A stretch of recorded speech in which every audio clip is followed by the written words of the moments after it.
अभी बना रहे थे, वीडियो कट गया। मैसेज बीएसएनएल फ्री देता था और उसमें 1 हफ्ते का शायद वो देता, हम वही भरा देते थे। मेरे पास पैसा रहता था जितना पॉकेट मनी, उससे ज़्यादा खर्चा नहीं करते थे, क्योंकि साल भर में हमें एक्स्ट्रा कैरिकुलर एक्टिविटीज़ होती थी।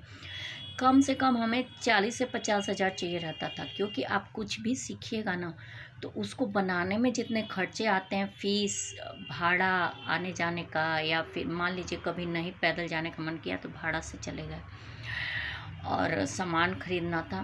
तो अब हम देखिए, राघव चड्ढा का फैमिली बैकग्राउंड मेरे से बहुत ज़्यादा बड़ा नहीं होगा। फ़र्क बस इतना है, जैसे मेरे पापा पुलिस इंस्पेक्टर थे, विजिलेंस इंस्पेक्टर थे, बड़े भाई साहब लॉयर थे। हम लोग हाईली एजुकेशन सेक्टर में अभी एंट्री मारे थे। हम लोग पढ़ लिख रहे थे और हम खुद ही एलएलबी और एलएलएम कर रहे थे। इतने बड़ी फैमिली को पढ़ा रहे थे। मेरे फादर ही करता थे और करता है, अब तो रिटायर्ड हैं, और कोई था नहीं।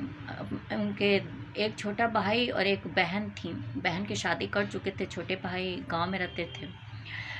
तो गांव का सब कुछ, वहाँ भी काफ़ी कुछ था जिसको देखने के लिए कोई तो चाहिए था, तो मौसी और चाचा वहीं रहते थे। अब तो काफ़ी कुछ, हाँ, पहले जैसा कुछ भी नहीं रहा, और ये चेंज हमें बिल्कुल पसंद नहीं आता है। तो उसके बाद अब वो कम्युनिकेशन जो इतना 350, तो ये जो बच्चे हैं जो पार्लियामेंट में बोल रहे हैं ना, ये बहुत ज़्यादा स्ट्रगल नहीं देखे हैं। क्यों? ये ऐसे पेरेंट्स के बच्चे हैं जिनके हमारे दो ही सेटअप होते हैं, बहुत लंबे। उनका कोई करता एक नहीं होता है। जैसे मेरे फादर करता थे तो अपने रिश्तेदारों के बच्चे को भी पढ़ाते थे, सबका उद्धार करना था। कोशिश किए कि सभी उद्धार हो जाएं, अच्छे जगह चले जाएं, कुछ करें। तो जिसका जैसा भाग्य, जिसकी जैसी वो उस तरह छोड़ा।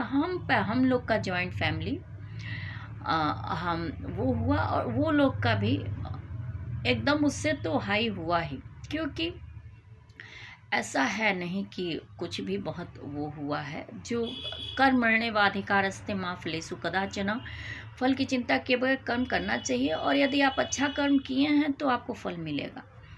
तो हम लोग का उस टाइप का बैकग्राउंड था। और ये जो पार्लियामेंट में बच्चे हैं, मेरे बड़े भाई भी एमएलए हैं, ऐसी बात नहीं है। वो भी हायर लॉयर, सीनियर लॉयर थे, फिर एमएलए हैं। लेकिन वो बहुत पैसा फूंक के नहीं, बहुत ज़्यादा इंतज़ाम करके नहीं गए। पहले तो टिकटें बिकती थी। तो ये जो कम्युनिकेशन का 350 है ना, वहाँ पे एक बात आई, मज़दूरों का भी सोचिए।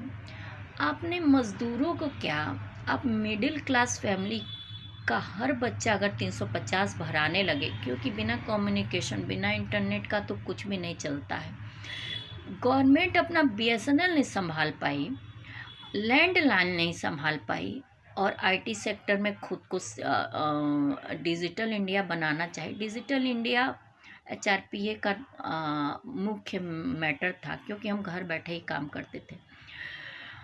और आउट गोइंग इनकमिंग का जो मैटर था वो ये था कि जब आप सिम कार्ड को, मेरा शुरू से इशू है as a lawyer, sim card को आप प्रॉपर्टी मानते हैं तो आप उसका इनकमिंग कैसे बंद कर देते हैं? उस पर तो चार्ज उसी तरह नहीं लगना चाहिए जैसे बैंक में आप अकाउंट रखते थे, पेनल्टी लगाते थे, वो पेनल्टी दूर हुई।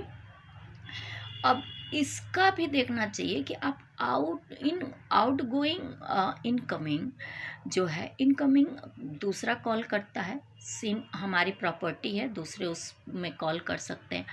हम यदि कॉल करें तो आपको उसका पैसा लेना है, तो ख़त्म है। आदमी थोड़ा वेट कर रहा है, ठीक है, अपना वो कर देगा, जब पैसा आएगा भरवाएगा।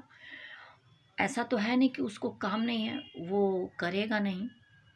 तो पढ़ा लिखा होना का मतलब नहीं होता है व्यक्ति, आजकल, पहले मास्टर इन सोशल वर्क भी होता था, एमएसडब्ल्यू एमबीए के इक्विवेलेंट था, अब होता है कि नहीं? तो वो बच्चे भी उतना ही जाके देख सकते हैं जितना तक उनकी नज़र पहुंची है। वो उस चीज़ को नहीं देख सकते जिस चीज़ में वो कभी पले बढ़े ही नहीं। तो हम पले बढ़े हैं, इसलिए हम जानते हैं कि 350 भराना कितनी बड़ी बात है। हमारा टॉपअप 1000 तक भरा जाता है, हमें पैसा नहीं देना पड़ता है। तब यदि आज हमको 50 रुपये भराना पड़े ना, तो हमें पैसा पहले बचाना पड़ेगा, उसके बाद हम जाके एक बार हम 3 महीने पैसा बचाए तब जाके 293 की कितने का टॉपअप